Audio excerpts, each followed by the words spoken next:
Hello সম্মানিত দর্শকবৃন্দ, আপনারা ইতিমধ্যে দেখতে পাচ্ছেন আমি একটা গাছের সাথে দাঁড়িয়ে আছি। আজকে এই আমাদের উপকারী গাছের কথা আপনাদের বলবো, আপনারা একটু শুনবেন। আপনারা গাছের গায়ে দেখুন, একটু লক্ষ্য করুন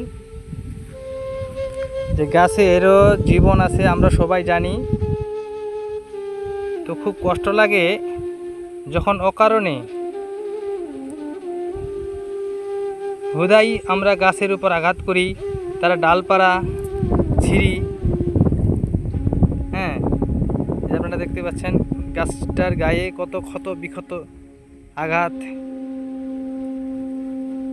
তো আমরা আশা করি যে আমার এই ভিডিও দেখে অন্তত সবাই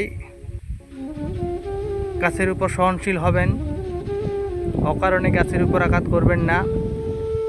গাছ আমাদের উপকারী একজন বৃক্ষ বস্তু।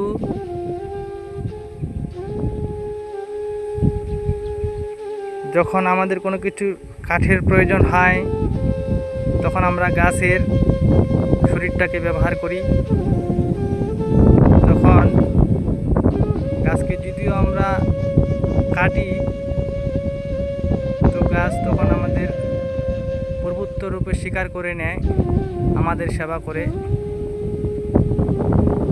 কিন্তু যখন গাছ ছোট থেকে বড় হচ্ছে, আমাদেরকে ছায়া দিচ্ছে, তো অকারণে গাছের গায়ে কোনো ছুরি বা কোনো কিছু দিয়ে আঘাত করাটা, বা গাছের ডাল কাটা, পাতা কাটা একেবারেই উচিত নয়।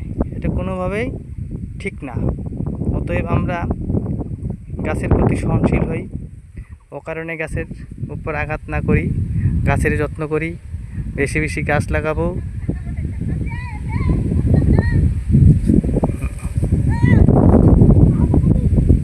হরে কৃষ্ণা।